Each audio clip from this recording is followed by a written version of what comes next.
A number of years ago when I first drove the Elantra Hybrid, I said this is it. This is the most sensible compact sedan in America. It has a low sticker price for 2023, $24,550 starting, high fuel economy, over 50 miles per gallon. It has a very roomy interior and certainly distinctive styling. Now, some folks might not like the distinctive styling, but I know a lot of people that really do. Then along came the Corolla all-wheel drive hybrid, which gave the Corolla hybrid an interesting twist. The Corolla is not quite as efficient as this in some trims, but now it has the option of all-wheel drive. Then Toyota did another one up and brought along the most beautiful Prius that they have ever made. Admittedly, a low bar by Prius standards, but honestly, the Prius is now one of the best-looking compact cars in America. And that means we now have to ask the question, how does the Hyundai Elantra Hybrid stack up? Is there still a place for this? I would argue yes. Yes, with an asterisk, because the place for the Elantra Hybrid is now a little bit more narrowly defined than before. We still get very high fuel economy here. 56 miles per gallon on the highway, 54 miles per gallon combined for the base Elantra Hybrid for $24,550. That is only 3 miles per gallon less than the new Toyota Prius, although the Prius is a bit more powerful than the Elantra. I also think the Prius front-end design is a bit less controversial than this. Let me know what you think about this look. This has the parametric grille that we also find in the Hyundai Tucson, but instead of every Hyundai looking identical, certain families within the Hyundai lineup have somewhat similar styles. So for instance, the Palisade and the Venue look somewhat similar. This and the Tucson and the Santa Cruz look similar, but it doesn't really look like the Venue or the Palisade. This model has LED headlights up here. We also have LED turn signals, no fog lights down below, and certainly a lot of angles going on. The angular theme continues as we work around to the side, where you'll also notice a few interesting engineering details, like the way that these body panels, the hood and the front quarter panel, all meet together. The hood actually kind of sits on top of the front quarter panel. That's really an interesting twist in an inexpensive vehicle because it requires an awful lot of assembly and manufacturing precision. So Hyundai's kind of showing off there on their compact car with the way that hood is designed. The angular theme continues as we work around to the side. Some of these angles I've heard some folks describe as door ding-like, so that is definitely something to keep in mind. They have a distinctive look. You might like it, you might not. And then back here we have what looks like a sportback or a liftback profile, but is in fact actually a trunk lid. So if you want a sportback or a liftback, then you want the Prius. If you want an actual trunk lid, then you want the Elantra or the Corolla Hybrid. The distinctive styling continues out back where we find what I like to call the karate chop trunk lid. It also kind of reminds me of what my dad tried to do with an Oldsmobile a number of decades ago and a front-end loader on the tractor. He sort of tried this particular design motif on a car that wasn't designed for it. But back to the Elantra. Partial LED taillight modules, so LED accent strip here, but incandescent brake lights and incandescent turn signals and incandescent backup lights. I do wish we had a bit more LED going on there. Down here at the bottom of the bumper, it's pretty much business as usual, exhaust tips tucked up under the rear. Under the hood, we find a hybrid system that is distinctly different from the one in the Prius or the Corolla Hybrid. It's actually the same one that we find under the hood of the Kia Niro. On this side of the engine bay, we find a 1.6-liter four-cylinder turbo. It produces 104 horsepower, 109 pound-feet of torque. Sandwiched between the engine and the 6-speed dual-clutch transmission, yes, 6-speed dual-clutch, not a traditional automatic, not a planetary power split system like we find in most Toyota hybrids, is the electric motor. It's a 43 horsepower, 125 pound-foot motor. When this is operating in electric-only mode, and it will do so at pretty high speeds, that motor is sending power through the 6-speed dual-clutch transmission. And when you're regenerative braking, power is going back through the 6-speed DCT to the electric motor and then into the battery. When everything is working together with the standard lithium-ion battery pack in the rear, you get 139 horsepower total and 54 miles per gallon combined if you get the blue trim of the Elantra. That's the one that's also going to give you 56 miles per gallon on the highway. Today, I'm driving the limited trim, so this drops that average down to 50 miles per gallon because on the highway fuel economy number drops down to 52. That's mainly due to the tire size on this vehicle. The main reason that the limited trim loses a whole 4 miles per gallon is what's going on here. We have 225 width tires all the way around. Those are 20 millimeters wider than the base model, 30 millimeters wider than the widest tire you'll find on the Prius. And the Prius is a little bit heavier than this Elantra. Remember that tire size has a huge impact, especially on highway fuel economy. Kind of an interesting twist, All versions of the Corolla hybrid get 205s, and again, here we have 205s on the base model, 225s on the top-end trim. Another interesting twist, the hybrid version of the Elantra gets a different rear suspension. It's a fully independent rear because of where they put the battery. At least for my body shape at 6 feet tall, I find these seats to be more comfortable than the Priuses or the Corollas. It's worth noting that the new Prius has a more comfortable seat than the Corolla. We have a two-way power adjustable lumbar support in this limited trim, also two-position seat memory over there for the driver. Although as with most inexpensive vehicles in the US, the passenger seat remains an entirely manual design. We have a tilt telescopic steering column with a pretty similar range of motion to the competition. Taller drivers will definitely appreciate the fact that these seat tracks move further rearward than the ones in the Toyota.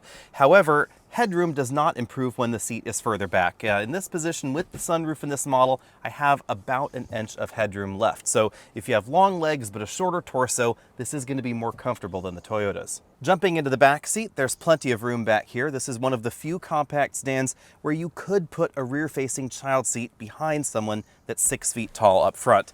There's notably more room in here in the real world than you find in a Corolla. The Corolla is pretty tight with the driver's seat comfortably adjusted for me. Of course, this is going to be narrower than a mid-size sedan like a Camry, which will also get about 50 miles per gallon, or of course the Hyundai Sonata. So if you want an extra width across the rear bench seat, say you wanted to mix kids, booster seats, child seats, adults, things like that, you are going to find more width with not too much of a sacrifice in fuel economy with those bigger options. Also, they're going to have more power. Over here on the right side, this front seat's all the way back in its tracks, and I still have about 2 inches of legroom left. Headroom, that is still a bit tight though. If I put my head back here to the headrest, my head is touching the ceiling. Sitting in a more upright, more natural position, my hair is brushing the ceiling and my head is really close. As you'd expect, the rear seats fold in a 60-40 fashion, but the releases are only in the trunk. There isn't a second set in the seat back. With 14.2 cubic feet of cargo capacity, the Elantra has a narrow advantage over the Corolla when it comes to the trunk, but not as much of an advantage as the Prius has over both of them. But the Prius's cargo area has shrunk considerably in this generation. It's still more practical because it's a lift-back design, so it's easy to put those big cargo items inside, but the upper end trims of the Prius get just over 20 cubic feet of cargo space.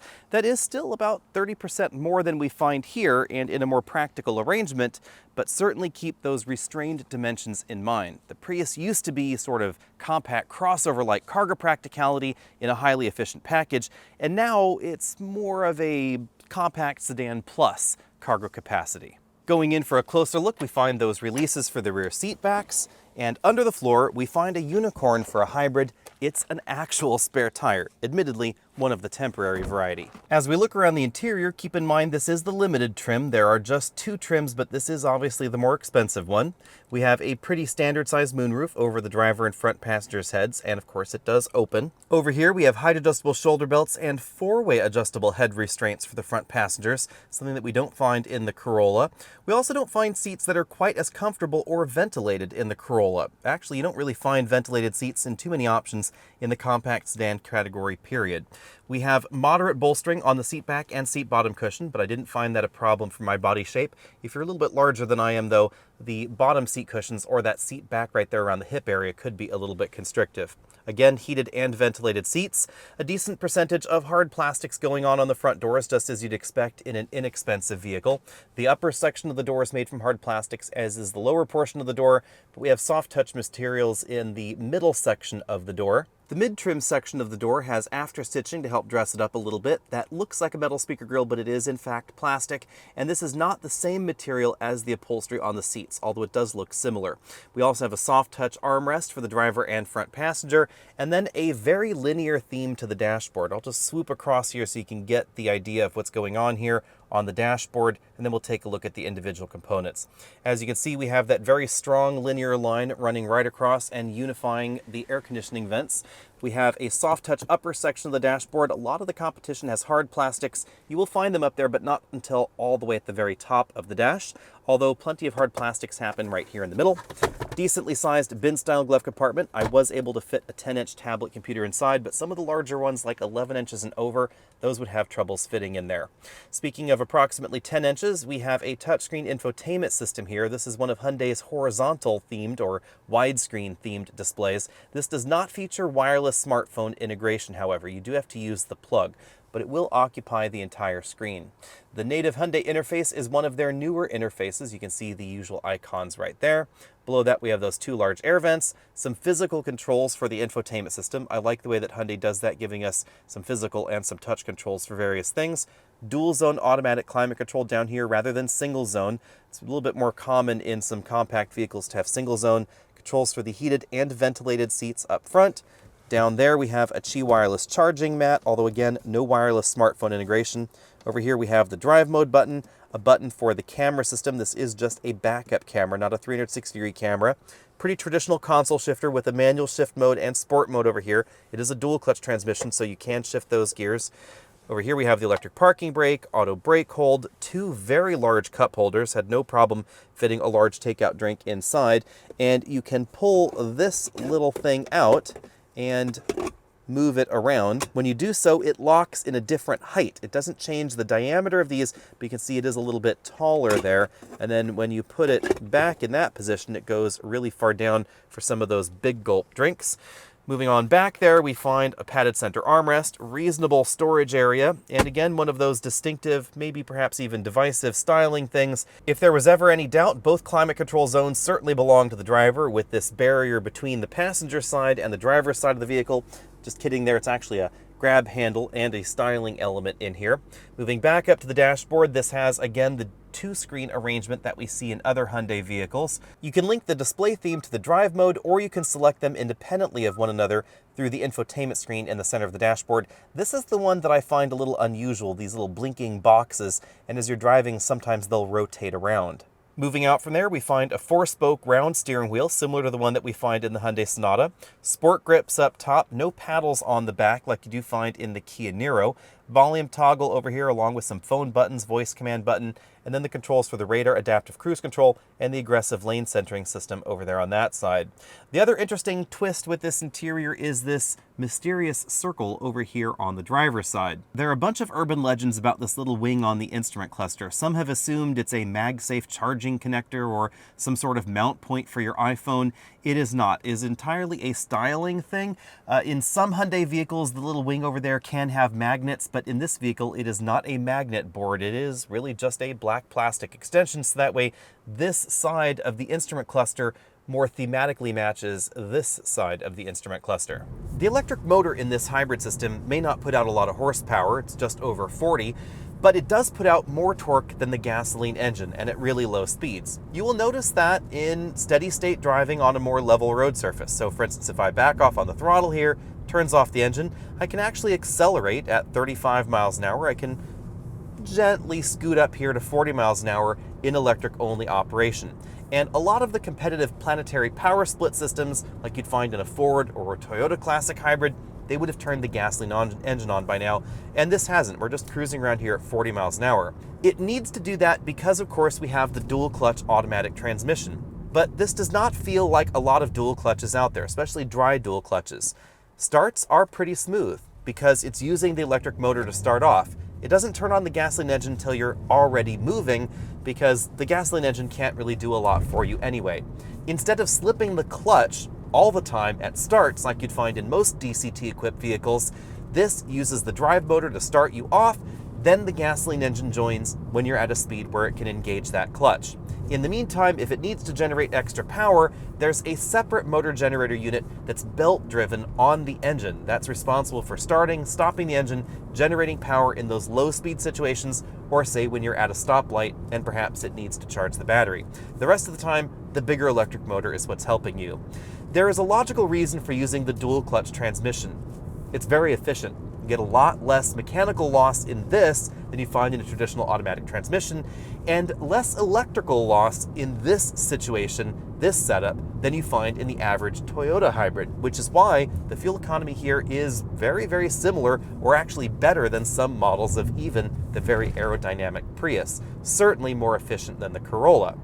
You see, in a Toyota hybrid system, about 20% of the power is going electrically from MG1 to MG2, and serial hybrids not as efficient as parallel hybrids. So that's why Hyundai went in this direction. But let's get to the numbers. In my 0 to 60 testing, this model ran 0 to 60 in 8.4 seconds, so this is a little bit quicker than average for the compact segment. That's thanks to the really big amount of torque we get from the electric motor. And you will certainly feel how peppy this is if you go to a complete stop, you romp on the throttle, there's a bit of a delay as things get going, but then after that, this has a very solid feel to it up until about 70 miles an hour or so. So right up to 60, it's still pulling very strong. And it has real actual shifts, so it's going to feel very different than the CVT-equipped competition.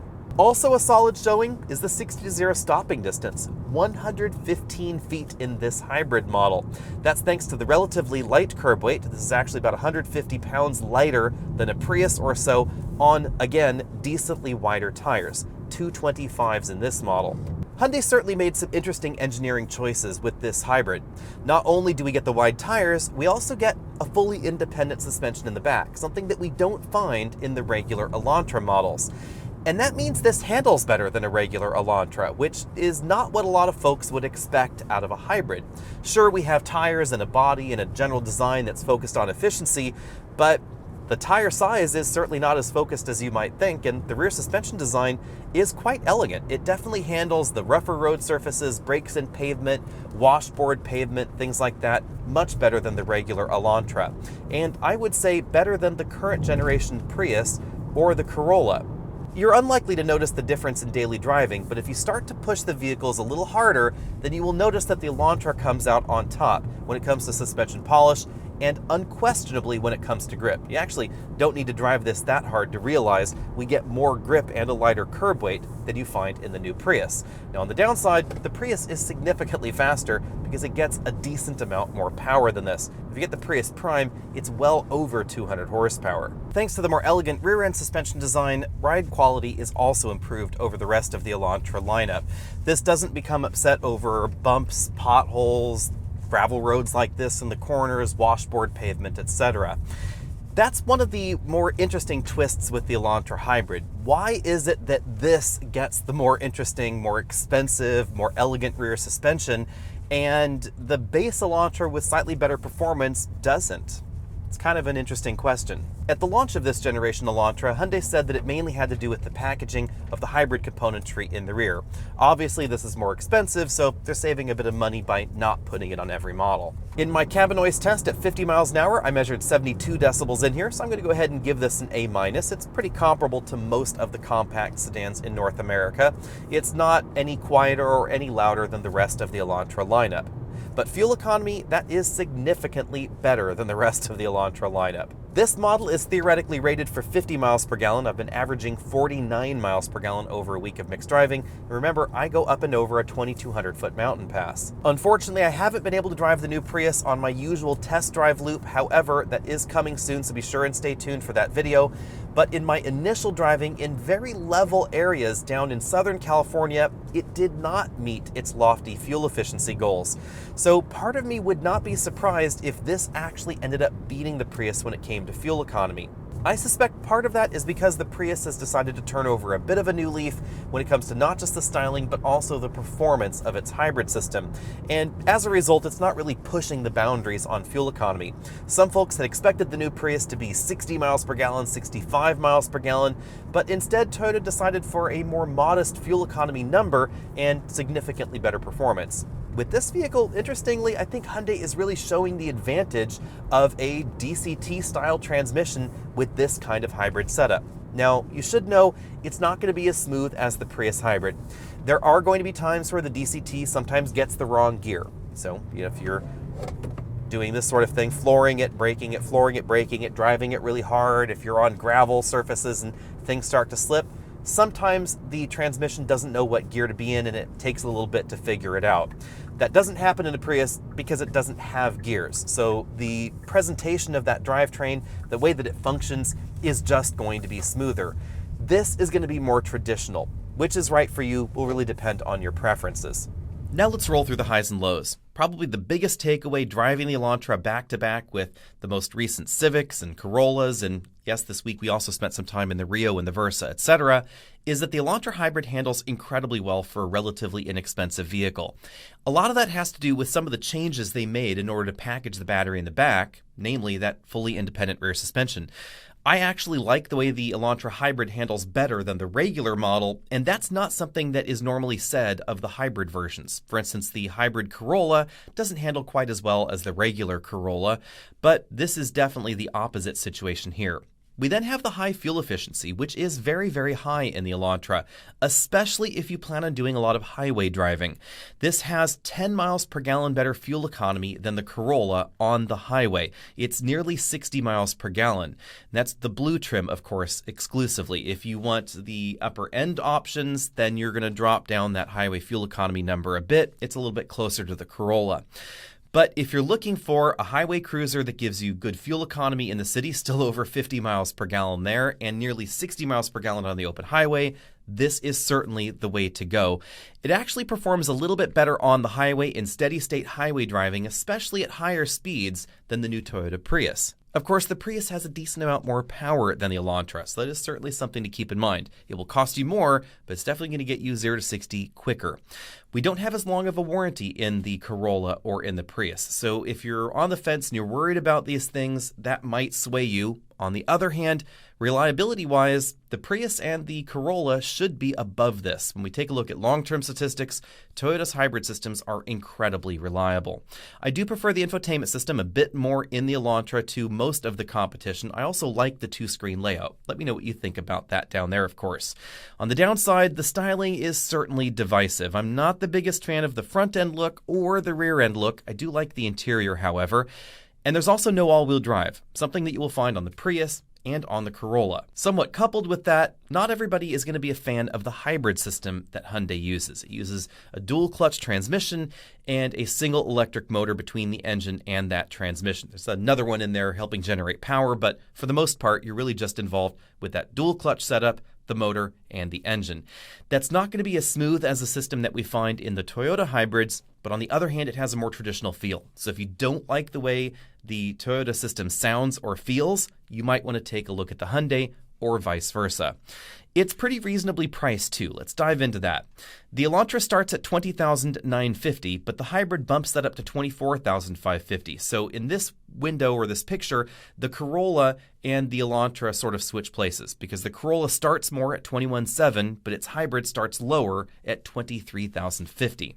Both of these vehicles are definitely solid options, but again, if you're worried about highway fuel efficiency and highway costs, if you're driving primarily on the highway over 15,000 miles, you should end up saving about $300 by getting the most efficient version of the Elantra versus the most efficient version of the Corolla hybrid. An interesting alternative would be something like the Kia Niro hybrid, but it will set you back more, about $27,000 or so. But on the other hand, you get a hatch, you get a more stylish interior and exterior, you can also get those bi-colored aero blades if you want to, and you get really good fuel economy as well. About 53 miles per gallon combined if you get the most efficient version. The main thing, of course, is you get less controversial styling, you get more mini crossover looks, and crossover practicality with that big cargo area in the back.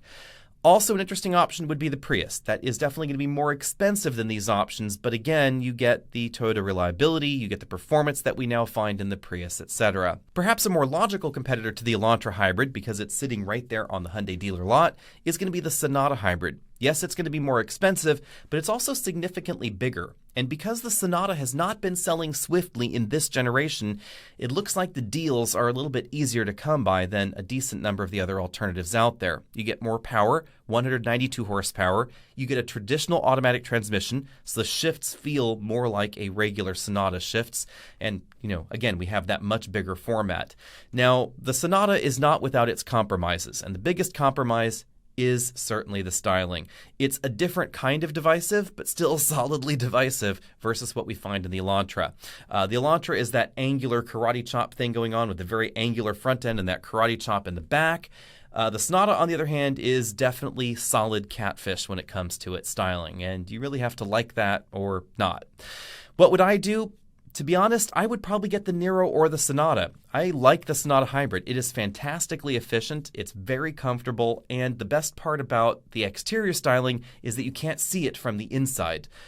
So, when you're inside it, you have nice styling, comfortable seats, etc. That's probably the direction I would go. Let me know what you think about that in the comment section. What would you pick, especially if you're not willing to work your way up to Sonata pricing or Prius pricing, and you're down here in the sub $30,000 price range? Would you get something like the Elantra Hybrid, or would you get a relatively efficient non-hybrid competitor? Let me know what you think about that. Find us over at Facebook, Twitter, Instagram, all of their social places. We'll see all of you next week.